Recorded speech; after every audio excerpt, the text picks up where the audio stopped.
Back in high school, my friends and I had a hangout spot like no other. It was this baseball field behind the abandoned grade school. We always thought that we'd get there one day and there'd be a construction crew plowing the whole place down, but they never came. At least not when we were kids. We all thought it was because our town was just too damn poor to do it, which is probably true, but it's not like it's a good real estate location either. It was built right along the woods, far away from most of the town. It was essentially in the middle of nowhere, just like the rest of our town. The reason we enjoyed going there so much was because no one else did. People would occasionally break into the school and do a little graffiti here and there. Sometimes the cops would show up, but they never came to the baseball field. It was a safe haven for the friend group, and that was really important because a lot of my friends didn't exactly have the best home lives, especially one of them, Tim. His mom would always call the cops on him for whatever reason she could possibly conjure up that day, yet when we were at the field, there was nothing they could do. We spent a lot of summer nights sitting along the rusted-out bleachers, smoking and talking about God knows what to pass the time. I loved that place. We all did. Although, even before it happened, there was this one thing that always creeped me out about the place. There was an old lamplight right along the bleachers that somehow still worked. The town must have forgotten about that too. It was one of those lights that emitted an orange hue, and since it was the only light there, we'd be shrouded in it. It didn't really light up a whole lot either. Whenever I'd get too high, I'd look off into the surrounding woods that was masked in pure darkness. I'd think about how someone or something could easily see us and we'd have no idea. It'd really get on my nerves, but then eventually someone would tell a joke or get my attention and I'd forget about that thought. For a little bit at least. I wonder how many times they watched us. I'll never know. During the beginning of summer, one night my friend Johnny and I were going up to the field. I must have left before he did, because by the time I got there, his car was nowhere to be seen. I decided to get a head start and go off to the field alone. This was pretty frowned upon in our group. Even though we all liked to think we were tough, walking through a bit of woods alone at night wasn't in our repertoire. I always kind of enjoyed the thrill though. I went on past the school and through the woods to reach the field.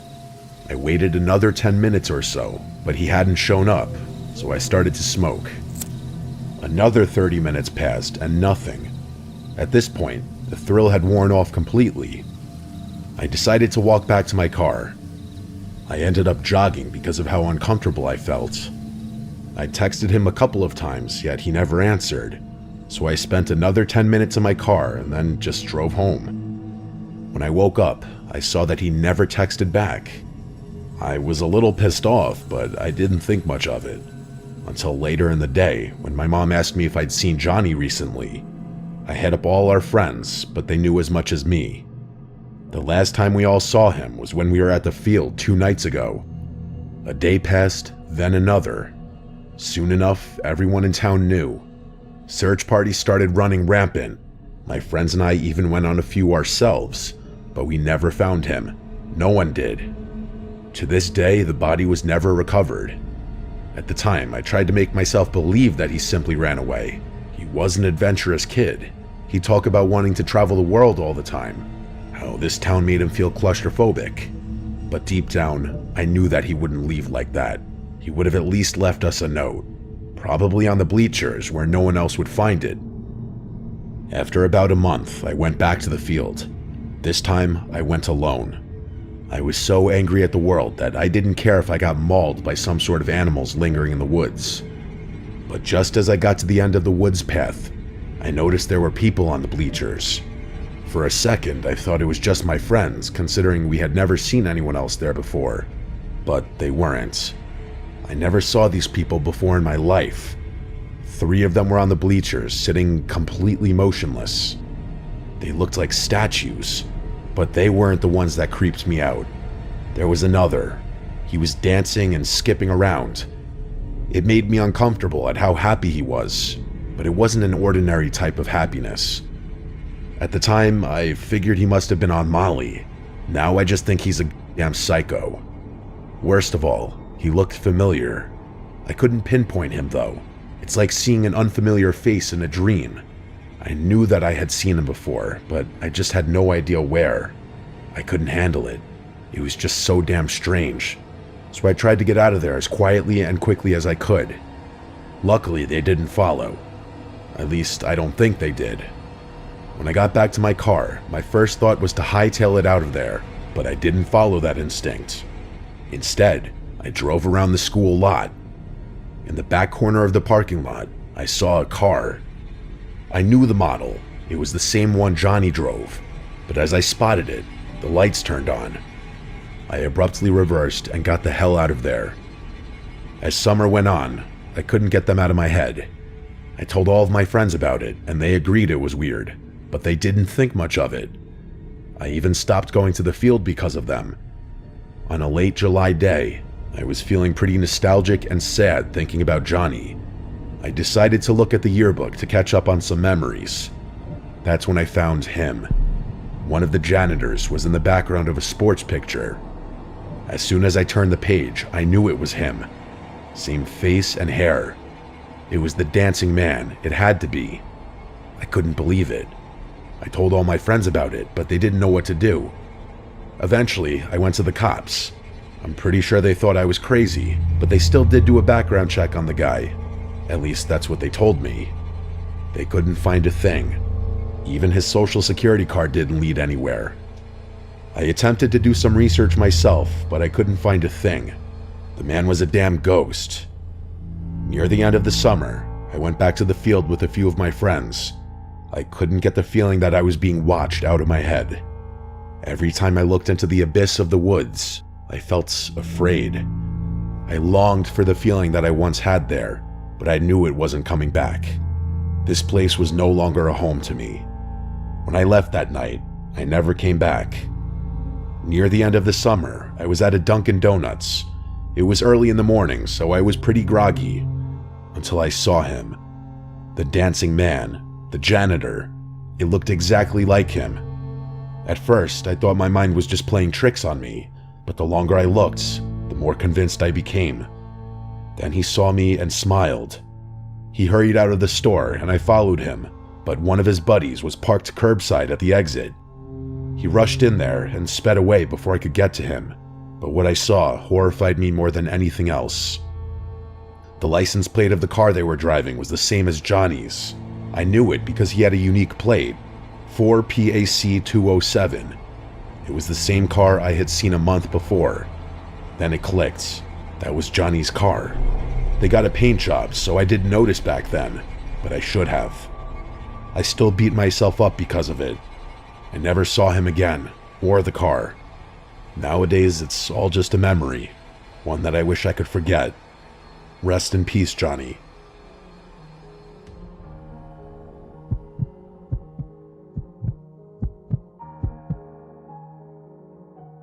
It was the summer of 2024, and my three buddies, Jake, Sam, and Marcus and I were desperate for a break from our internship at the Kennedy Space Center.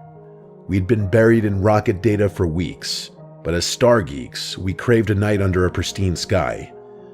We pored over light pollution maps and Google Maps, zeroing in on a remote clearing deep in Tate's Hell State Forest, a swampy, desolate stretch of Florida's panhandle. The name came from an old legend about Sebe Tate, a settler who vanished in the swamp in the 1800s, supposedly cursed. We brushed it off. Ghost stories were for kids. We just wanted stars. Our safe haven was an Airbnb, a cozy cabin near Apalachicola, about 30 miles from the forest's edge. After work that Friday, we piled into my Tesla Model Y and Marcus's Mustang, loaded with blankets, snacks, and a telescope. No camping gear since we'd been sleeping back at the cabin. The 7-hour drive from the Space Center was grueling, and we hit the Airbnb late, dropping our bags and grabbing a quick snack before heading back out again.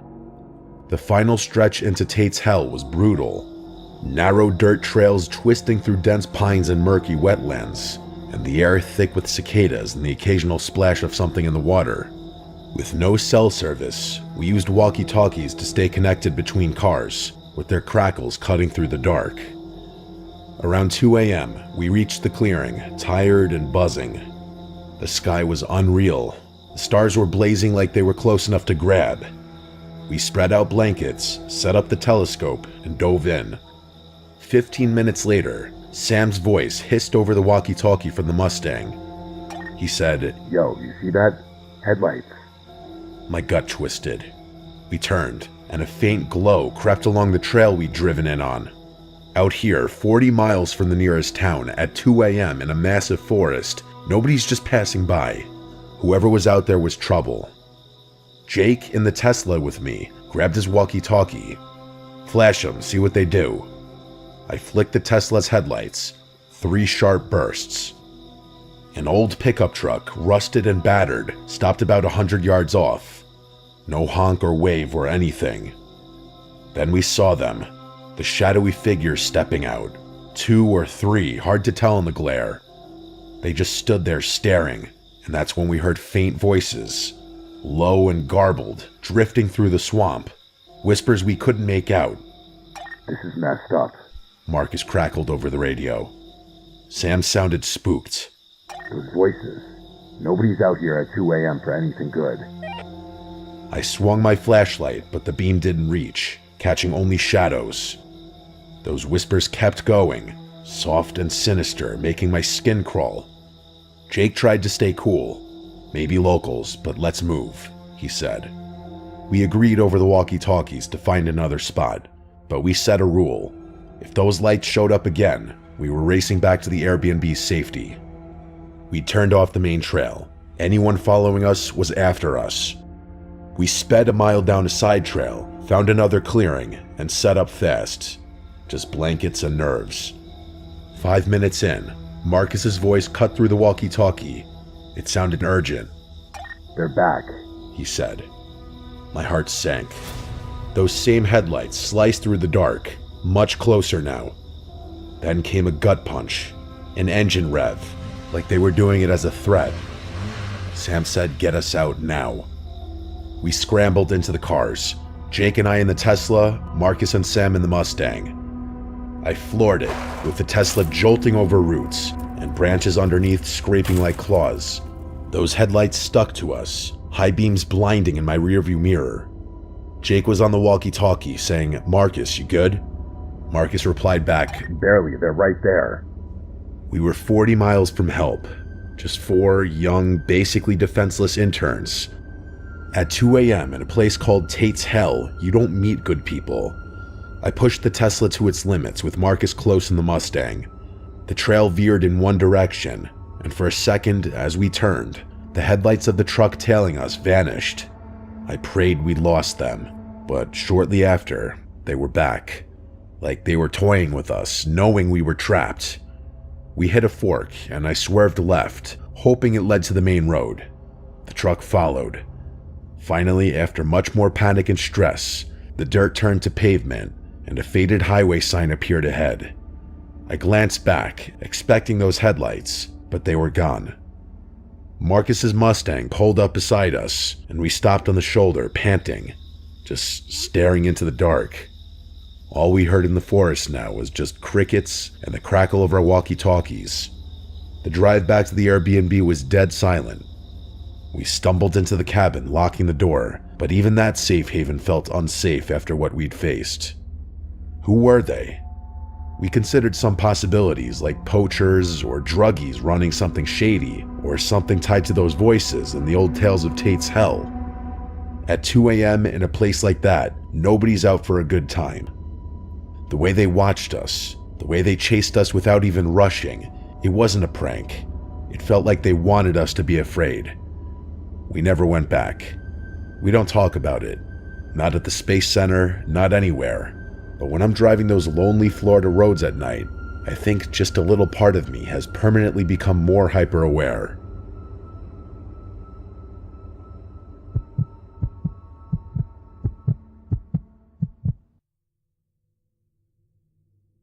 In December 2023, I took a 3-week-long vacation to Japan. My family owns a hotel near the small mountain town of Kaga Onsen in the west of Japan. It was a large Japanese inn, also known as ryokan, built into the side of the hill next to the Daishoji River. The area surrounding the hotel was inhabited for at least 2 millennia, and it was considered a sacred place. My father had told me a long while back that when the hotel was being constructed, the builders had found a couple of old stone blocks and pillars at the site. Apparently, there was some sort of shrine that had been built there around the 9th century. The last time I stayed in that hotel was over 15 years ago, so I was kind of interested in reliving the experience of staying there. As well as that, I really like exploring, and remembering the story that my father told me, I decided to go and do some off-trail hiking in the forest below the hotel, hopefully finding any traces of the ancient ruins which my father mentioned. As soon as I arrived at the nearby city of Kanazawa, I got a car at the rental next to the train station and drove up to the hotel. It was snowing heavily, and traffic was terrible. The ride was supposed to take around an hour, but instead it took 2 hours. I arrived at the hotel around 8, and I let myself in. The hotel was basically vacant in December, and tourists don't usually go to this part of Japan in the winter. There was no staff at all in the hotel. I found myself being the only person in the hotel. The feeling was quite surreal, just being alone in such a building in the middle of nowhere. I grabbed one of the keys behind the counter, let myself into one of the suites, and slept there for the night. The next day, I went into the forest below the hotel. The snow was quite deep, up to my ankles, and trudging down rough terrain with boots was absolute hell. I must have walked far enough into the forest to lose my sense of direction. I checked my phone, but there was no signal at all. I had been walking for around an hour and didn't know where I was. I was surrounded by trees on all sides, and directly in front of me was a large hill. I thought it would be good if I climbed to the summit so I could get a better vantage point to possibly locate any form of civilization. The ascent was very tough, the sides of the hill being quite steep and rocky. However, off to the left, I noticed what looked like the remnants of a path. I slowly traversed my way towards the path. It was a dirt path that wound its way up towards the summit of the hill. The path was slightly overgrown with dead branches blocking the way up, but soon enough, I managed to reach my way to the top. However, I noticed that soon enough, the path was gone. It just ended. I looked around the hill and noticed a small cavity in the hillside above the path, hidden in the vegetation, maybe 5 meters away from the path. I climbed up and found myself standing in front of the entrance to a small cave. A bit of mud had washed into the cave, but the opening was large enough for me to fit my body through. I had a small flashlight on me, and I shone it into the opening. I could see a small alcove in front of me, with another small opening to the left. As I entered the cave, a certain smell hit me. I don't know how to explain it, but the best way to describe it is that it smelled like an animal at the zoo. The alcove in front of me was bare, except for a large rectangular block of stone placed right in the middle. As I walked deeper into the cave, I found myself in a large stone chamber. There were 2 other side tunnels that ran from this chamber, but I didn't explore them. There was yet another rectangular stone block, but this time it was on the far side of the chamber and looked to be hollow. I got up close to the block, and to my utter shock, there looked to be human bones inside the block. Surrounding the bones was a long piece of steel and a bunch of old bronze coins, the ones with a square hole in the center. I just stood there in a mix of utter shock and disbelief.